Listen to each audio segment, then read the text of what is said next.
So in this video we will talk about the those things जो आपको interview के time पे बिल्कुल भी नहीं करनी है. So let's get start the video. First thing, mostly students get distracted before interview. ऐसा क्यों होता है? ऐसा इसलिए होता है कि वहाँ पे जब आप क्यू में होते हो इंटरव्यू से पहले, जब एंटर करते हो एम्बेसी, तो आप बहुत ज़्यादा चीज़ें नोटिस करने लगते हो. फॉर एग्जांपल स्टूडेंट्स, आपके आगे या पीछे बहुत सारे स्टूडेंट्स होंगे जिनको आप नोटिस करोगे. कुछ स्टूडेंट्स वहाँ पे बहुत ज़्यादा अच्छे इंटेलिजेंट टाइप के होंगे, कुछ की ड्रेसिंग सेंस बहुत ज़्यादा अच्छी होगी. उनसे आपको क्या फ़ील होगा कि मैं तो कुछ भी नहीं हूँ, लाइक मैंने तो कुछ प्रैक्टिस भी नहीं की है, मेरी तो ड्रेस मैं अच्छी नहीं लग रही या मैं अच्छा नहीं लग रहा हूँ. तो आपके दिमाग में ऐसे ऐसे क्वेश्चंस आएंगे. आप ऑलरेडी नर्वस हो उस टाइम, आप ऑलरेडी बहुत ज़्यादा घबराए हुए हो, बट इन चीज़ों को देखने के बाद आप और ज़्यादा घबरा जाओगे और उससे आप आपके इंटरव्यू के फोकस से डिस्ट्रैक्ट हो जाओगे. जब आपका मेन टाइम आएगा तो आपको वहाँ पे बहुत ज़्यादा प्रॉब्लम हो सकती है. So I recommend you just be focused on your interview. Don't talk too much and please don't do this type of mistakes. Just stay in the queue. Just focus on your target. When your turn come, just present yourself, what you are, what you did in your past life, how you prepared for your F1 visa interview. So second mistake student do.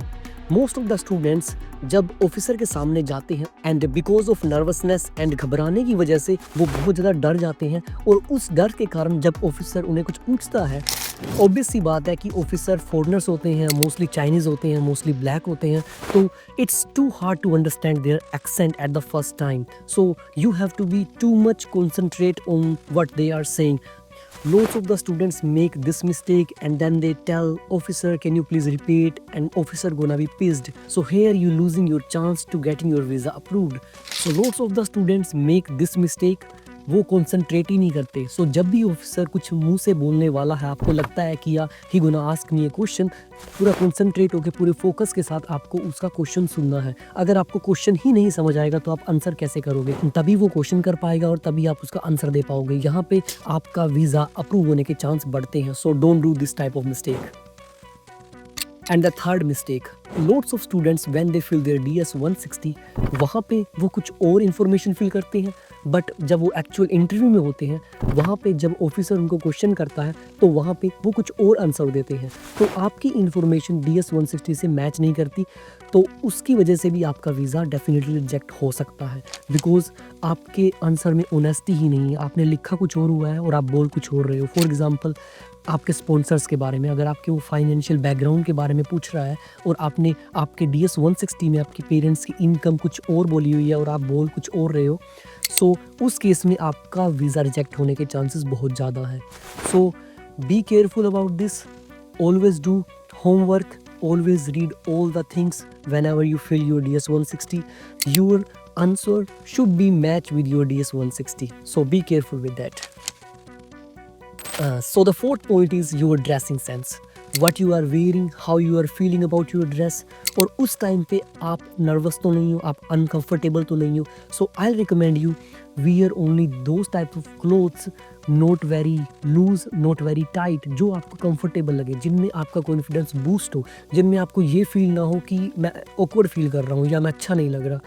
Everyone know that whenever you feel uncomfortable और आप feel करते हो कि आपकी dress अच्छी नहीं है, so definitely it's gonna affect on your visa interview. I recommend you, जो भी आप ड्रेस इंटरव्यू में पहनने वाले हो, उस टाइप्स की ड्रेस आप पहले ही ट्राई कर लें 20 डेज़ और लाइक 15 डेज़ बिफोर, जिनसे कि आप उन ड्रेसेस में कंफर्टेबल हो पाओ, जिनसे कि आपके इंटरव्यू के रिजेक्ट के चांस बहुत ज़्यादा कम हो जाए. सो द फिफ्थ थिंग, अगर आपका सेंटर बहुत ज़्यादा दूर है आपके घर से, फॉर एग्जांपल आपका घर हरियाणा में है और आपने सेंटर बुक किया है मुंबई, सो इन दैट केस मैं आपको रिकमेंड करूँगा कि आप मुंबई में ट्रैवल करें 1 डे बिफोर. आप ऑलरेडी वहाँ पे 1 डे बिफोर जाएँ, वहाँ पे आप होटल लें. अगर आपके कोई रिलेटिव्स वगैरह कोई नोन रहते हैं तो उनके साथ स्टे करें. Don't do travel on the same day. You gonna get tired and it's gonna effect on your visa interview. So I recommend you, please go 1 day before. Don't take stress about it. Also, जब आपका interview है उस date के 1 या 2 दिन पहले ही आप आपके क्वेश्चंस वगैरह सब कुछ छोड़ दें, उनको रटना बंद कर दें. जो भी आपको प्रिपेयर करना था वो ऑलरेडी आपने कर लिया है, जो भी आपके पास टाइम था. अगर आप फिर भी करते हो तो आप उतने ज़्यादा पजल होते जाओगे, आपका कॉन्फिडेंस लूज़ होगा और इसका इफेक्ट आपके इंटरव्यू पे पड़ेगा. So I recommend you, so please travel 1 day before to your center. Also don't study 1 or 2 day before whenever your visa interview. Sixth thing is, जब भी आप वीज़े का इंटरव्यू देते हो तो मोस्टली जो ऑफिसर्स हैं वो क्या चीज़ एक स्टूडेंट में देखते हैं, वो मेनली देखते हैं कि ये student after completing his study he gonna return back in his country और not, what his future planning. So mostly उस टाइम पे आपको आपके जो टाइज हैं, लाइक फॉर एग्जांपल आपके ग्रैंडफादर, आपके ग्रैंडमदर, आपकी फैमिली, आपकी लैंड, आपके पास जो भी प्रॉपर्टी है इन इंडिया में, उन चीज़ों का आपको एक रीज़न देना है कि yes because of those things मैं इंडिया वापस आऊँगा, मैं वहाँ पे नहीं रहूँगा. ये चीज़ आपको वहाँ पे उनको यकीन दिलवाना है आपके आंसर्स के थ्रू. सो इस चीज़ को वो बहुत ज़्यादा पॉइंट आउट करते हैं बिकॉज ये चीज़ उनके लिए बहुत ज़्यादा इंपॉर्टेंट है. So please don't do this mistake. So the last thing is your confidence.